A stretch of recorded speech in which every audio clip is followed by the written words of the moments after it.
யமுனா வந்து என்ன பண்ணுறாங்க, ரொம்ப மனசு கஷ்டத்தோடு அழுதுட்டு இருக்கிறத பார்த்துட்டு காவேரி வந்து என்ன விஷயம்னு சொல்லிட்டு கேட்குறாங்க. முதல்ல யமுனா சொல்ல மறுக்கிறாங்க. அப்புறம் காவேரி வந்து கேட்டோன்னே அழுதுகினே எல்லா விஷயத்தையும் சொல்கிறாங்க. இது மாதிரி நிவீனை பார்க்க போனது, நிவீன் வந்து காவேரியை தான் நினச்சிட்ருக்கேன், அவருக்காக காத்துட்ருக்கேன் அப்படின்ற வார்த்தையை சொன்னது, அது எல்லாத்தையும் சொல்கிறாங்க. அதை கேட்டு காவேரி அதிர்ச்சி அடைகிறாங்க.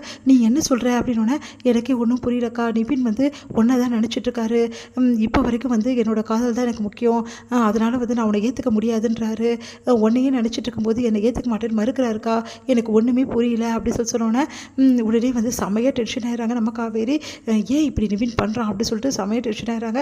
உடனே வந்து யமுனா கிட்ட சொல்கிறாங்க, இங்கே பாரு யமுனா, நீ உன் படிப்பில் கவனத்தை செலுத்து, முதல்ல எக்ஸாமை நல்லபடி முடி, எதுவாக இருந்தாலும் அப்புறம் பார்த்துக்கலாம். நான் எப்படிக்கா எக்ஸாம் இந்த மனைவி எழுத முடியும், என்னால் எழுத முடியாதுக்கா, என் மனசு ரொம்ப கஷ்டமாக இருக்குக்கா.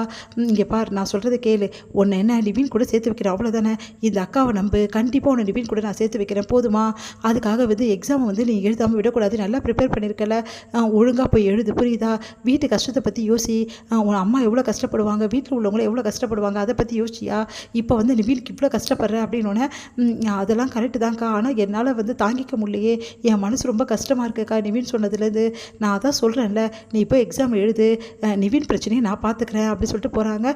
நிவினை வந்து மீட் பண்ணணும்னு சொல்லிட்டு ஃபோன் பண்ணுறாங்க. நிவினும் வராரு. உங்களுக்குலாம் அறிவுன்றது இருக்கா இல்லையா, எப்படி நீங்கள் வந்து இப்படி சொல்வீங்க யமுனா கிட்ட, எந்த தைரியத்தில் நீங்கள் சொன்னீங்க அப்படின்னு சொல்லிட்டு கேட்குறாங்க நிவின் கிட்ட. நிவின் எதுவுமே பதில் சொல்லாமல் இருக்காரு. பதில் சொல்ல போகிறீங்களா இப்போ இல்லையா, எந்த தைரியத்தில் ஏன் என்னை பற்றி நீங்கள் பேசியிருக்கீங்க, உங்களுக்கு விருப்பம் இல்லைனா அவகிட்ட விருப்பம் இல்லைன்னு சொல்லியிருக்கணும், அது விட்டுட்டு என் வாழ்க்கையை பற்றி பேசுறதுக்கு நீங்கள் யார், முதல்ல என்னை பற்றி எப்படி நீங்கள் பேசுவீங்க அப்படின்னு சொல்லிட்டு கேட்குறாங்க. அதுக்கு நிவின் வந்து, இல்லை அவர் ரொம்ப டார்ச்சர் பண்ணா, யமுனாவோட டார்ச்சர் என்னால் தாங்கிக்கவே முடியல, நானும் எவ்வளோ நாள் தான் பொறுமையாக இருக்கிறது, பொறுமையாக இருந்து பார்த்து தான் என்னால் முடியாமல் இப்போ நான் வந்து சொல்லிட்டேன் அப்படின்னோடனே, சரிங்க உங்களுக்கு விருப்பம் இல்லையா அம்மா, உன் மேலே இன்ட்ரெஸ்ட் இல்லைம்மா, எனக்கு விருப்பம் கிடையாது, நான் லவ் பண்ண முடியாதுன்னு சொல்லிட்டு வேலையை பாருங்கள், அதை விட்டுட்டு காவேரியை தான் நான் நினச்சிட்ருக்கேன், காவேரிக்காக தான் காத்துட்ருக்கேன்னு எப்படி சொல்லுவீங்க, எனக்கு கல்யாணம் ஆகிடுச்சு ஞாபகம் இருக்கா இல்லையா உங்களுக்கு, நான் இப்போ ஒரு வாழ்க்கையை வாழ்ந்துட்டுருக்கேன், அதனால் எவ்வளோ தைரியமாக இருந்தால் என் பேரை நீங்கள் சொல்லுவீங்க, ஒரு கல்யாண பொண்ணை பற்றி பேசுறது உங்களுக்கு அசிங்கமாக இல்லையா அப்படின்னோடனே, இங்கே பார் காவேரி, அப்புறம் நான் என்னை பேச வச்சிடாதன்னொன்னே, பேசுங்க என்ன பேச போகிறீங்க அப்படின்னோடனே, எனக்கு நல்லாவே தெரியும் உன்னோட கல்யாணம் வந்து அக்ரிமெண்ட் கல்யாணம் எனக்கு நல்லா தெரியும், விஜய் என்கிட்ட எல்லாத்தையும் சொல்லிட்டாரு, உனக்கு அக்ரிமெண்ட் கல்யாணம் நடந்த விஷயம் எனக்கு எல்லாமே தெரியும் அப்படின்னு அதிர்ச்சி அடைகிறாங்க. விஜய் வந்து சொன்னார், ஆமாம் விஜய் என்கிட்ட எல்லா விஷயத்தையும் சொல்லிட்டாரு, நீங்கள் ரெண்டு பேரும் வந்து அக்ரிமெண்ட் பிரகாரம் கல்யாணம் பண்ணது, இன்னும் ஒரு 7 மாதத்துலேயே உனக்கு கல்யாணம் வந்து இந்த அக்ரிமெண்ட் முடிய போகிறது எனக்கு எல்லாமே தெரியும், விஜய் என்னை வெயிட் பண்ண சொன்னான்னு சொல்லிட்டு நடந்த விஷயத்தெல்லாம் விஜய் சொன்னது எல்லாத்தையும் சொல்கிறாரு. அதை கேட்டு காவேரியால் தாங்கிக்க முடியல, அப்படியே கண்ணீர் வெடியுது அவங்களுக்கு. அப்படியே நின்றுக்கிட்டு கேட்டுட்ருக்காங்க. இங்கே பாருங்கள், அவர் சொன்னால் எல்லாம் ஆயிடுச்சா, அதுக்காக நீங்கள் என்ன வேணாலும் பண்ணுவீங்களா, எனக்கு கல்யாணம் ஆனது உண்மைங்க, அது அக்ரிமெண்ட் கல்யாணமோ என்ன கல்யாணமோ அதுக்காக நீங்கள் இப்படிலாம் பேசுவீங்களா அப்படின்னோடனே, இங்கே பார் காவேரி, நீ எதுக்காக இந்த கல்யாணத்தை பண்ணிக்கினேனோ எனக்கு தெரியும், எல்லா காசுக்காக தானே பண்ணிக்கிட்டேன் அப்படின்னோடனே அப்படியே அதிர்ச்சியாக பார்க்குறாங்க நிவினியே. அது வந்து எனக்கு எல்லாம் தெரியும், நர்மதாவுக்கு வந்து ஆப்ரேஷன் பண்ணணும், அதுக்கு பணம் வேணும், அதுக்கு வந்து உங்ககிட்ட காசு இல்லை, அதுக்காக தானே இந்த கல்யாணத்தை நீ பண்ணிக்கிட்டேன், அதுக்காக தானே அவருக்கு வந்து காசை கொடுத்து உன்னை வந்து இந்த கல்யாணம் பண்ண வச்சாரு அப்படின்னோடனே, எல்லா உண்மையும் சொல்ல சொல்ல காவேரியால் தாங்கிக்க முடியல, கதறி கதறி அழகிறாங்க காவேரி.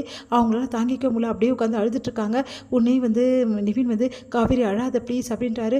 என்ன நினச்சிட்டு இருக்கேன் உங்கள் மனசில், தயவு செய்து இந்த விஷயத்தை எங்கள் வீட்டில் யார்கிட்டையும் சொல்லிடாதீங்க, உங்களுக்கு கெஞ்சி கேட்குறேன் அப்படின்னா, நான் யார்கிட்டையும் சொல்ல மாட்டேன் காவேரி, ஆனால் ஒரு விஷயம் சொல்கிறேன், அந்த டைமில் நீ எவ்வளோ கஷ்டப்பட்டிருப்ப, என்னை மன்னிச்சிடு காவேரி, உன்னை நான் தவிக்க விட்டுட்டேன் காவேரி, ஆனால் இனிமேட்டு எந்த பிரச்சனையும் இல்லை காவேரி, எல்லாத்தையும் நீ மறந்துடு, இந்த அக்ரிமெண்ட் வந்து முடிஞ்சோடனே எல்லாத்தையும் மறந்துடு, பழையபடி என்ன சொல்ல வரீங்க நீங்கள் அப்படின்னோடனே, பழையபடி நம்ம வந்து நல்லா இருக்கலாம், எந்த பிரச்சனையும் இல்லை, உன் பிரச்சனை எல்லாத்தையுமே நான் தீர்த்துறேன், ஏன் நீ இந்த நிமிஷம் சொல்லு, அந்த காசை வந்து விஜய்கிட்ட நான் கொடுத்துட்டு அந்த லைஃப்லேருந்து நீ மீண்டு வரலாம், எந்த பிரச்சனையுமே கிடையாது, நான் உங்ககிட்ட காசு கேட்டேனா, நான் உங்ககிட்ட ஏதாவது உதவி கேட்டேனா, நீங்கள் ஏன் எனக்கு உதவி செய்யணும், உங்களுக்கு எனக்கு என்ன சம்மந்தம் இருக்குது, என்னைக்கு உங்களுக்கு வந்து அங்கே நிச்சயம் ஆச்சோ அன்னைக்கே நான் உங்களை மறந்துட்டேன், இப்போ என் மனசில் துளி கூட நீங்கள் இல்லை, தேவையில்லாமல் என் வாழ்க்கையில் தலையிறதை முதல் நிறுத்துங்க, நான் அக்ரிமெண்ட் கல்யாணம் பண்ணுறேன், ஏதாவது பண்ணின்னு போகிறேன், என் வாழ்க்கை எப்படியாவது போகுது, என் வாழ்க்கையில் தலையில் நீங்கள் யார் சார் அப்படின்னு கேட்குறாங்க.